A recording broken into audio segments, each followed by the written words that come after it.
Bismillahirrahmanirrahim. Innal hamdalillah wassalatu wassalamu ala Rasulillah wa ala alihi wa sahbihi wa mawalah. Amma ba'du. Ikhwana fillah a'azakumullah. Kita lanjutkan kajian tafsir suratul A'raf. Malam ini insyaallah akan kita mulai dari ayat yang ke-15. Nah, 13. Taib. Ayat yang ke-13. A'udzu billahi minasyaitonir rajim.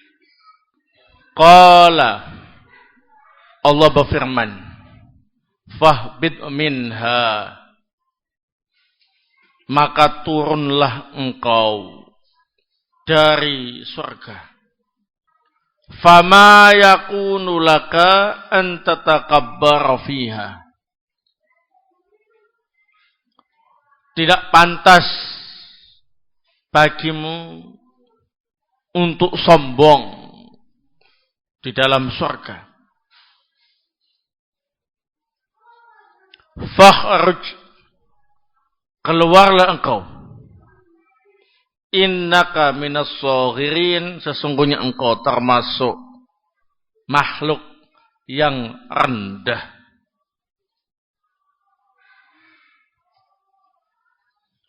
Qala as-Syaikh Abdurrahman Ibnu Nasir As-Sa'di rahimahullahu ta'ala.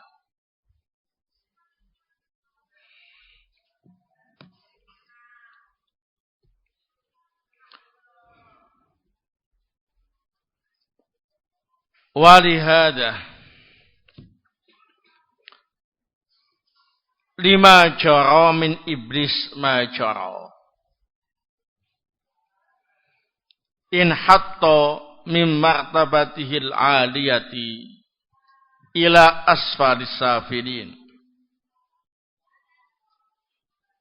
Faqala Allahu lahu fahbit minha,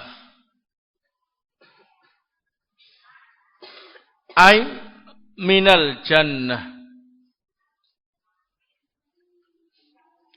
fama yakunu laka an tatakabbara fiha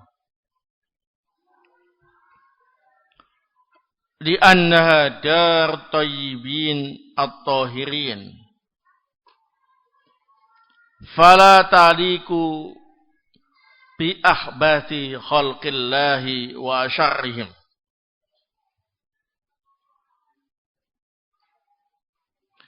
Fakhruj innaka minas shaghirin, ay al-muhanin al-adallin jazaan ala kibrihi wa ujbihi bil ihanati wad-dhulli.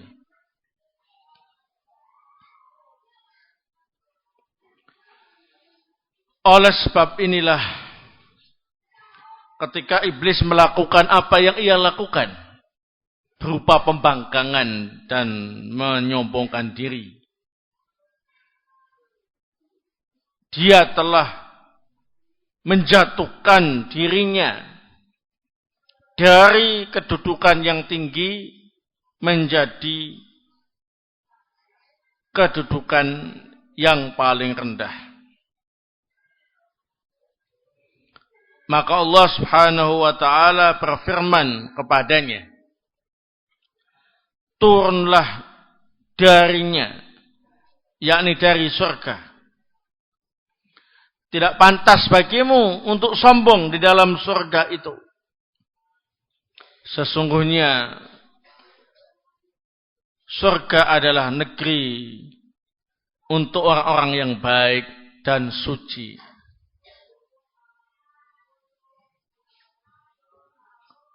Maka tidak pantas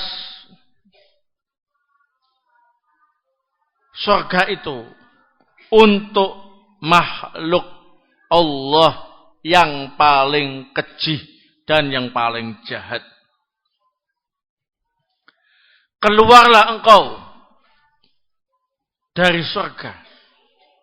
Sesungguhnya engkau termasuk orang yang rendah. Yakni orang yang hina dan rendah.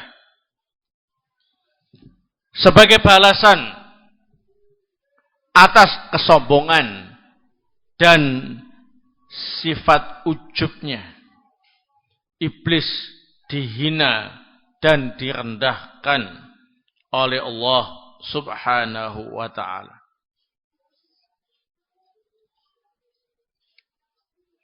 Di dalam ayat ini, ikhwan fillah azakumullah, kita bisa mengambil faidah. Yang pertama,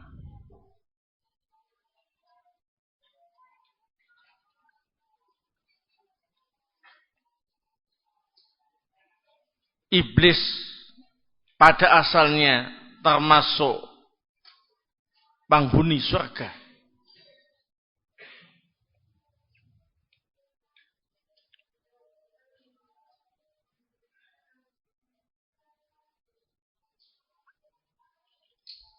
Karena dalam ayat ini iblis disuruh turun dari surga. Menunjukkan iblis pada asalnya adalah penghuni surga. Yang kedua, surga berada di tempat yang tinggi.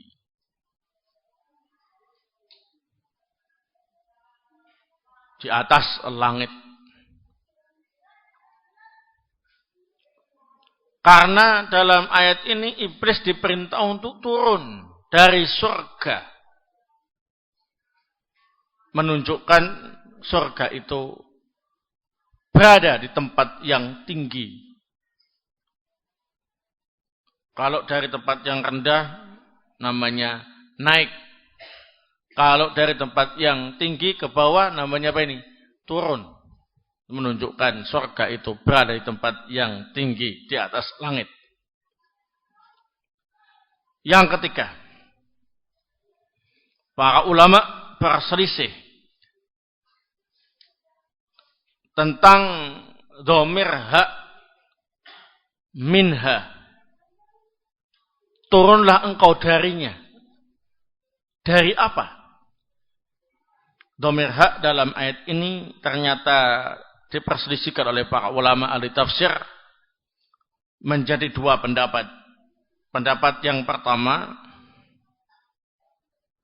ialah langit. Ini adalah pendapat Al-Hasan rahimahullah.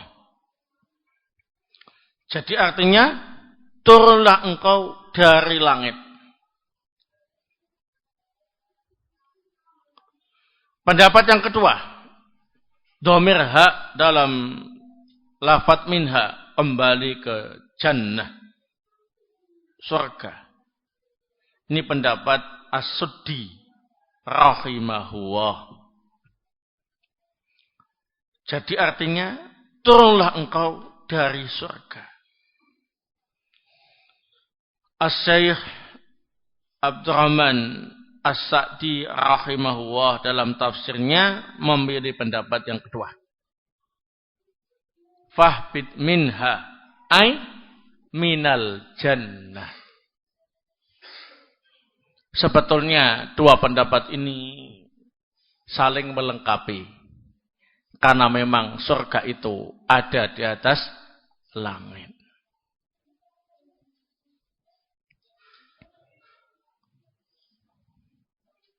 Faedah berikutnya. Di antara sebab seseorang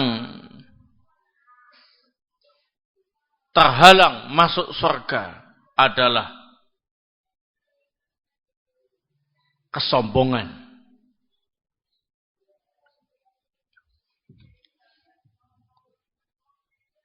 Sebagaimana iblis dikeluarkan oleh Allah Subhanahu wa taala dari surga karena sombong. Dan Allah berfirman, "Fama yakunu laka an tatakabbara fiha." Tidak pantas bagimu untuk bersikap sombong di dalam surga. Ini menunjukkan bahwa kesombongan itu termasuk penghalang seseorang masuk ke dalam surga. Sesuai dengan riwayat-riwayat yang sahih dari Rasulullah sallallahu alaihi wasallam, la yadkhulul jannah man kana fi qalbihi mithqalu dzarratin min kibrin. Tidak akan bisa langsung masuk surga seorang yang di dalam hatinya masih terdapat seberat biji sawi berupa kesombongan. Barakallahu fikum. Kemudian faedah berikutnya, bahwa makhluk yang paling keji dan paling jahat di alam semesta ini ialah iblis la'anahu.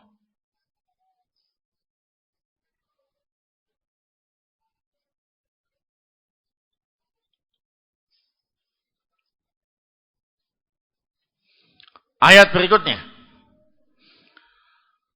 Qala, iblis berkata, "Andirni ila yaumi yub'atsun."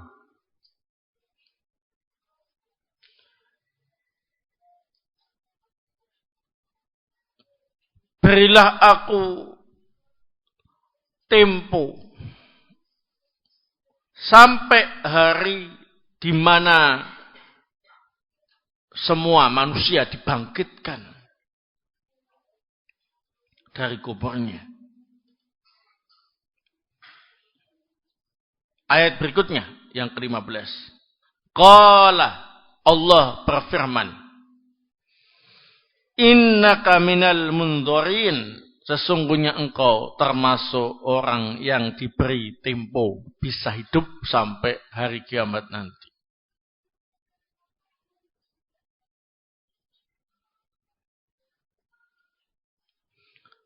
Qala as-Syekh Abdurrahman Ibn Nasir As-Sa'di rahimahullah ta'ala, "Falamma a'lana aduwwahi bi adawatillahi wa adawati Adam wa dzurriyyatihi, sa'alallaha an-nadrata wal imhala ila yaumil ba'thi liyatamakkana min ighwa'i ma yaqdiru alaihi min bani Adam. Walamma kanat hikmatullahi muqtabiyatan libtila'il ibadi wa ikhtibarihim liyatabayyana as-sadiq minal kadhib wa may yuti'uhu mimma yuti'u aduwahu ajabahu lima sa'ala faqala innaka minal mundharin. Setelah iblis musuh Allah mengumumkan permusuhannya terhadap Allah dan permusuhannya terhadap Nabi Adam dan keturunan-keturunannya, maka iblis memohon kepada Allah agar kematiannya ditunda dan ditangguhkan sampai hari kebangkitan, agar dia dapat menyesatkan semampu mungkin dari kalangan Bani Adam. Namun hikmah Allah telah ditetapkan untuk menguji hambanya agar nampak jelas mana hamba yang jujur keimanannya dan mana yang pendusta. Agar jelas pula siapa yang taat kepada Allah dan siapa yang taat kepada musuh Allah. Maka Allah pun mengabulkan permintaan iblis dan berfirman, sesungguhnya engkau diberi tangguh atau tempo sampai hari kebangkitan nanti. Barakofikum. Dalam dua ayat ini, ikhwan fillah azakumullah, kita bisa mengambil beberapa faedah. Yang pertama,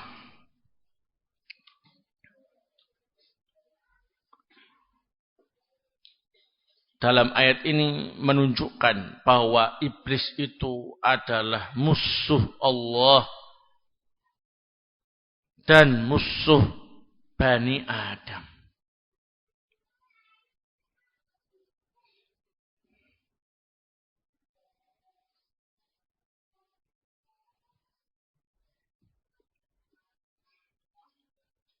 Maka kita harus menjadikan iblis sebagai musuh. Tidak malah dijadikan sebagai apa ini? Teman.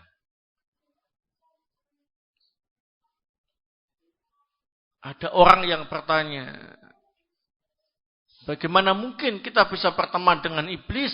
Kita nggak pernah lihat iblis. Nggak pernah berduaan sama iblis. Nggak pernah ngobrol sama iblis. Al-jawab, berteman dengan iblis itu tidak harus berduaan atau berjumpa dengannya. Mengikuti langkah-langkah iblis itu sudah menunjukkan kita telah menjadikannya sebagai teman, bukan musuh. Pada umumnya, ikhwan fillah azakumullah, seorang itu sikap terhadap musuhnya adalah sangat benci dan tidak mau sama dengan musuhnya. Kalau musuhnya pakai baju hijau, dia nggak mau pakai baju hijau, pakai baju kuning. Bahkan kalau musuhnya makan pakai nasi, dia pun nggak mau pakai nasi, pakai singkong. Pokoknya pengen beda. Bahkan kalau musuhnya jalan di satu jalan, dia akan mencari jalan yang lain agar tidak bertemu dengannya. Begitu pula, kalau kita menjadikan iblis sebagai musuh, maka kita menempuh jalan yang bukan jalannya. Dan kita harus beda dengan apa yang dilakukan oleh iblis. Tapi kalau sebaliknya, niru-niru apa yang dilakukan iblis, menempuh jalan yang ditempuh oleh iblis, maka itu namanya menjadikan iblis sebagai temannya. Walaupun tidak kumpul-kumpul sama iblis, tak pernah melihat iblis. Fattakhiduhu aduwa. Jadikan iblis sebagai apa ini? Musuh. Faedah berikutnya. Dalam ayat ini menunjukkan bahwa iblis tidak mati sampai terjadinya hari kiamat nanti.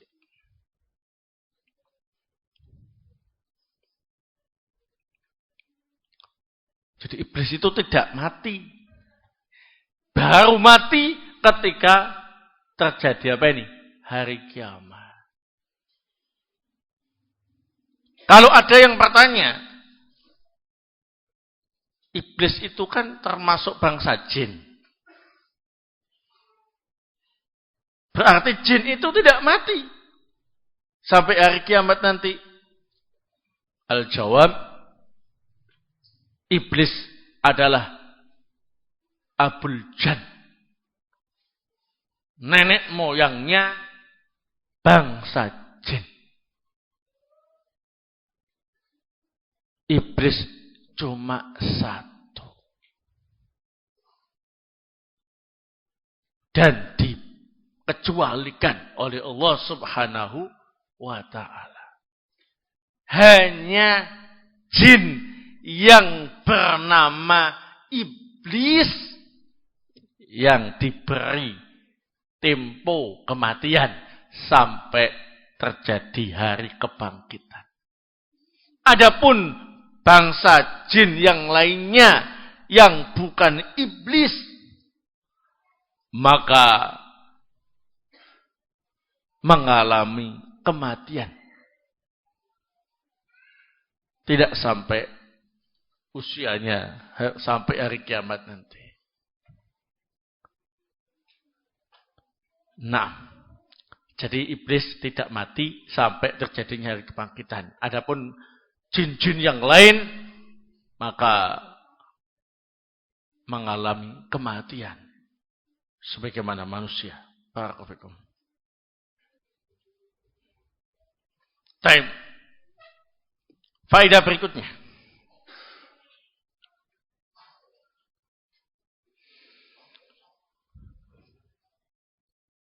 Di antara hikmah Allah memberi tangguh kematian iblis sampai hari kiamat ialah untuk menguji hamba-hambanya. Agar jelas siapa yang jujur dan siapa yang dusta keimanannya.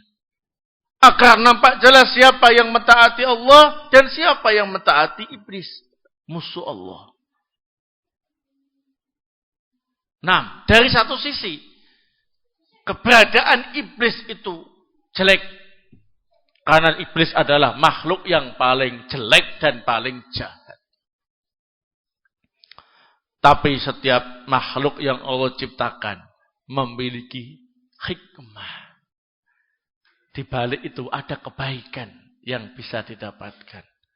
Orang yang beriman akan semakin teruji keimanannya dan semakin tinggi derajatnya di sisi Allah Subhanahu wa taala.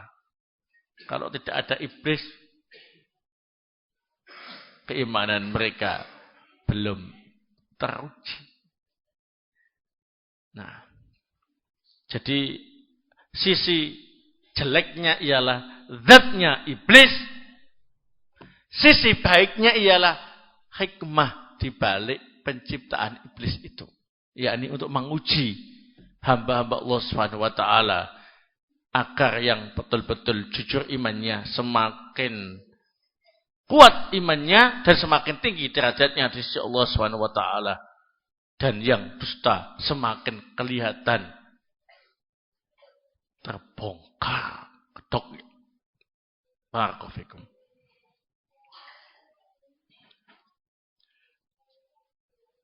Kemudian ikhwan fillah auzukumullah, faedah berikutnya, para ulama ternyata berbeda pendapat tentang permintaan iblis untuk ditangguhkan sampai hari kebangkitan nanti. Ada dua pendapat. Permintaannya itu yang pertama ialah kematian. Pendapat yang kedua, al-uqubah, hukuman. Jadi ketika iblis sudah dinyatakan oleh Allah Subhanahu wa taala sebagai makhluk yang paling keji, yang paling jahat, yang paling rendah dan pasti masuk neraka, maka iblis minta ditangguhkan. Nah, ditangguhkan apanya? Para ulama ada yang berpendapat ditangguhkan kematiannya sampai hari kebangkitan. Ada yang berpendapat ditangguhkan hukumannya. yakni ya Allah, aku jangan dihukum sekarang. nanti saja kalau sudah datang kiamat baru aku menjalani hukuman di neraka sepuas-puasnya. Nah, dua pendapat ini sama-sama benarnya. Barakallahu. Kematian ditangguhkan sampai hari kiamat nanti. Dan ini yang masyhur, yang dipilih oleh jumhur ahli tafsir. Hukuman, Allah enggak memberi hukuman kepada iblis ketika pertama kali iblis membangkang perintah Allah Subhanahu wa taala dan menyombongkan diri di hadapan Allah Subhanahu wa taala. Dibiarkan iblis terombang-ambing dalam kesesatannya sampai hari kiamat nanti supaya semakin banyak dosanya, semakin sesat langkahnya, dan nanti di hari kiamat tinggal diadab dengan adab yang terdahsyat. Barakallahu. Sehingga di sini ada faedah bahwa makhluk yang paling dahsyat adabnya, yang paling keras dan paling berat adabnya ialah iblis la'anahu. Dengan alasan sejak Allah mengusir iblis dari surga sampai hari kiamat itu bikin ulah terus, bikin kejahatan terus, bikin kejelekan terus, ya. Numpuk-numpuk dosanya. Dan dia tidak diadab oleh Allah Subhanahu wa taala. Nah, adab itu kan termasuk penebus dosa. Enggak diadab, dibiarkan. Sehingga besok pada hari kiamat, iblis adalah makhluk yang paling berat dan paling keras adabnya. Enggak ada yang setua iblis di bumi ini. Nah,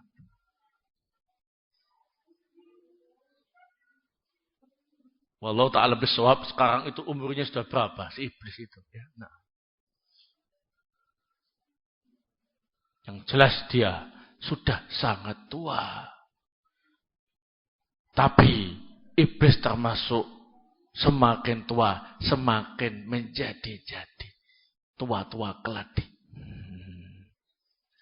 Tambah tua, tambah menjadi-jadi. Tambah dekat hari kiamat, tambah banyak korban yang berhasil dia jerat di perangkap-perangkapnya. Terbukti ikhwan fillah azakumullah, semakin dekat dengan hari kiamat dan semakin jauh dari masa nubuwah, masa kenabian, itu semakin jelek akhlak umat ini. Semakin berkurang kualitas ibadah dan amal solehnya. Semakin berkurang pula kualitas keilmuannya. Nah, sehingga jangan sampai kaget jika semakin hari semakin susah mendidik umat ini. Gak usah banding-bandingkan karena memang sunatullah. Dulu di zaman saya masih kecil, tuh anak-anak itu gak kenal ini, gak kenal itu. Sekarang, Masya Allah, masih kecil, kenal ini, kenal itu. Berupa kejelekan. Gak usah kaget. Kenapa? Sunatullah. Semakin mendekati hari kiamat nanti, semakin kacau orang-orangnya. Nah, itu menunjukkan iblis semakin berhasil menjerat korban-korbannya dari kalangan Bani Adam. Walaupun usianya semakin tua. Tapi ingat, jangan meremehkan kemampuan iblis. Walaupun dia seorang diri, namun tentara-tentara iblis, junudu iblis, itu semakin hari semakin banyak. Dan iblis tidak pernah bosan dan jenuh untuk menggoda Bani Adam. Kata iblis, nasi sudah jadi bubur. Saya sudah tidak mungkin lagi masuk surga. Saya sudah dinyatakan menjadi penghuni tetap di neraka dan tidak akan keluar selama-lamanya. Sekalian saya mau mengajak banyak teman biar agak menghibur di neraka. Dan tidak sendirian diadab. Diajak sebanyak mungkin. Nah, itu hikmahnya. Mengapa Allah beri tangguh sampai hari kiamat nanti. Agar bisa dijadikan sebagai ujian untuk manusia. Siapa yang taat kepada Allah dan siapa yang taat kepada musuh-musuh Allah subhanahu wa ta'ala. Barakallahu fikum. Kalau ada yang bertanya, Allah telah menetapkan iblis sebagai makhluk yang terkutuk atau terlaknat. Tapi mengapa Allah mengabulkan permohonan dan permintaannya? Al-jawab, bahwa Allah mengabulkan permohonan iblis itu bukan karena menghormati iblis, tapi justru menghancurkan iblis itu sendiri. Dan sebagai tanda Allah murka kepada iblis. Dikasih kesempatan, sudah kamu bisa hidup sampai hari kiamat nanti. Semakin banyak dosamu, semakin sesat, semakin menumpuk-numpuk kejahatanmu, nanti sekalian diadab dengan adab yang paling berat.